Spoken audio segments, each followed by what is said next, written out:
दोस्तों, आजकल के भागदौड़ की जिंदगी में लोगों को नींद तक नहीं आती। वह पैसा कमाने के पीछे इतना पागल हो जाते हैं कि अपनी नींद भी पूरी नहीं कर पाते। तो चलिए, मैं आपको बताता हूं कि नींद पूरी कैसे करें। एक बार एक धनी व्यक्ति एक बौद्ध भिक्षु के पास जाता है और कहता है, मुनिवर, मैं अपनी नींद से बहुत परेशान हूं।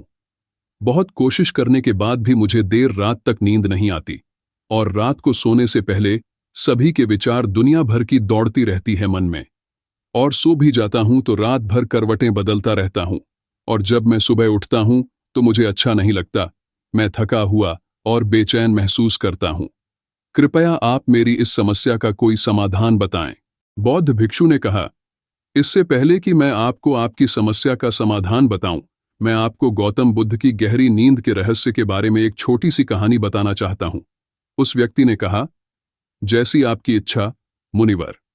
बौद्ध भिक्षु कहने लगे, तथागत गौतम बुद्ध जब सोते थे तो रात भर उसी अवस्था में रहते थे, कभी करवट नहीं बदलते थे। रात को जिस अवस्था में सोते थे सुबह तक उसी अवस्था में रहते थे। गौतम बुद्ध के एक शिष्य आनंद थे जो अक्सर उनके पास सोते थे। आनंद को यह बात बहुत खल रही थी कि जब भी रात में आनंद की आंखें खुलतीं तो गौतम बुद्ध उसी भौतिक अवस्था में पूरी रात कैसे गुजार सकते थे। तो वह हमेशा जानता था कि गौतम बुद्ध एक ही अवस्था में सो रहे हैं।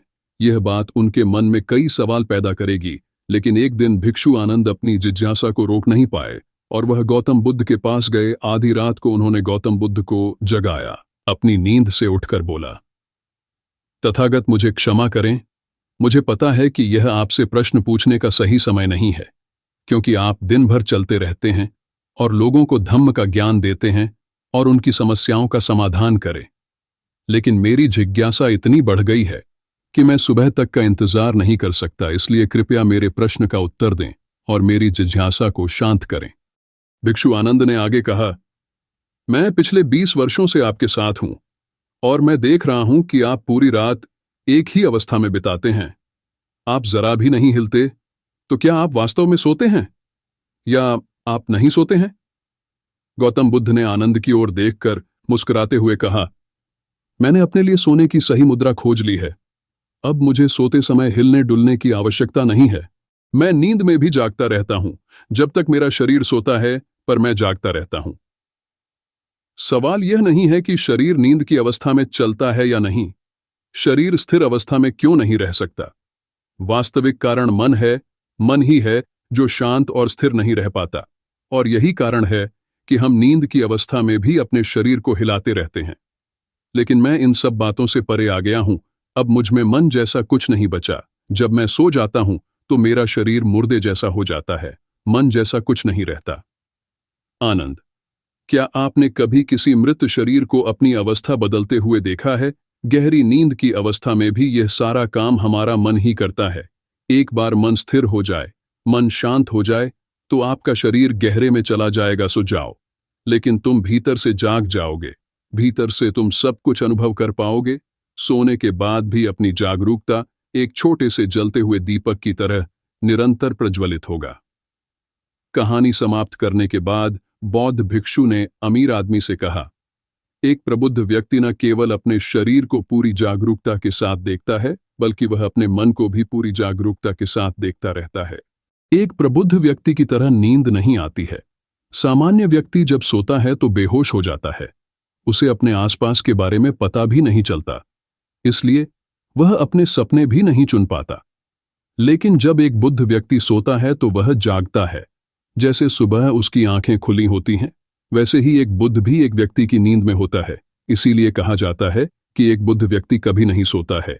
जब एक आम आदमी सो जाता है, वह नहीं जानता कि वह कब सो जाता है। लेकिन अगर आप जागने और सोने के बीच के उस छोटे से क्षण में जागते रह सकते हैं, जब हम सोने के बहुत करीब होते हैं, तो कुछ आश्चर्यजनक होगा जो आपको जागरूकता के करीब लाएगा। यह सुनकर उस व्यक्ति ने कहा, मुनिवर, मुझे इतनी गहरी आध्यात्मिकता की बातें समझ में नहीं आती। कृपया मुझे आसान शब्दों में समझाएं कि मुझे गहरी नींद आसानी से क्यों नहीं आती। बौद्ध भिक्षु ने कहा, मुख्य 5 हैं। देर रात तक जागने और आसानी से नींद न आने के कारण सबसे पहला कारण है बिस्तर पर सोने के अलावा अन्य काम करना। जैसे कई लोगों की आदत होती है कि वे बिस्तर पर ही खाना खाते हैं, बिस्तर पर बैठकर पढ़ाई करते हैं और ऐसे कई काम वे अपने बेडरूम में ही करते हैं। शयन कक्ष का अर्थ सोने का स्थान होता है, लेकिन लोग इसका प्रयोग अन्य कार्यों के लिए भी करते हैं, जिससे हमारे मस्तिष्क में शयन कक्ष का कोई निश्चित अर्थ नहीं होता है। इसलिए जब हम बिस्तर पर सोने जाते हैं तो हमारा मन पूरी तरह से स्वीकार नहीं करता है कि अब हमें सोना है, क्योंकि तुमने एक ही जगह पर दूसरे काम करने की आदत बना ली है।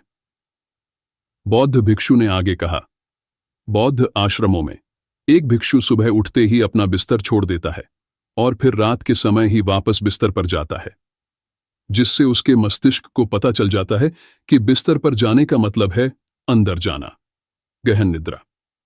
अच्छी और चैन की नींद न लेने का एक और कारण है सोने का एक निश्चित समय न होना। बौद्ध भिक्षु ने कहा, यदि आप सुबह जल्दी उठना चाहते हैं और पूरी नींद के साथ सोना चाहते हैं तो आपको रात को जल्दी और एक निश्चित समय पर सोने की आदत डालनी होगी।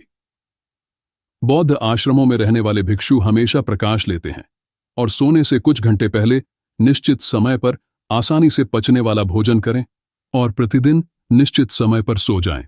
तो इस तरह वे एक निश्चित दिनचर्या का पालन करते हैं। दोस्तों, अगर हम आज के लाइफस्टाइल की बात करें तो ज्यादातर लोगों का न तो सोने और न ही उठने का एक निश्चित समय होता है और न ही वे इस बात का ध्यान रखते हैं कि रात का खाना हल्का और जरूरत से थोड़ा कम हो, बल्कि उनका मुख्य भोजन होता है केवल रात में है।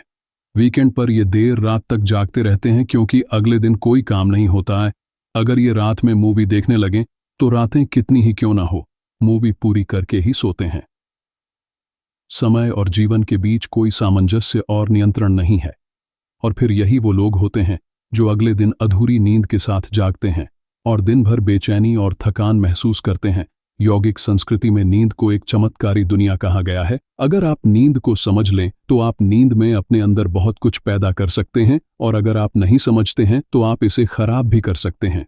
बौद्ध भिक्षु ने आगे कहा, गहरी नींद न आने और सुबह उठने पर अच्छा महसूस न करने का तीसरा कारण सोने से पहले नकारात्मक चीजों के बारे में सोचना है। जिस तरह के विचारों के बारे में सोचते हुए आप सोते हैं, जब आप अपनी आंखें खोलते हैं सुबह में, ये आपके दिमाग में आने वाले पहले विचार हैं। इसलिए जब आप नकारात्मक विचारों के साथ सोते हैं तो आप सुबह उन्हीं के साथ उठते हैं। बिस्तर पर लेटे जब हम सोने ही वाले होते हैं तब हमारा अचेतन मन सबसे अधिक सक्रिय होता है और इस समय हम अपने अंदर जो विचार पैदा कर रहे होते हैं, हमारा अचेतन मन सीधे उन विचारों को स्वीकार करता है और उन्हें वास्तविकता में लाने की कोशिश करता है। हमारा अचेतन मन नहीं कर सकता। अच्छे और बुरे विचारों के बीच चयन करें।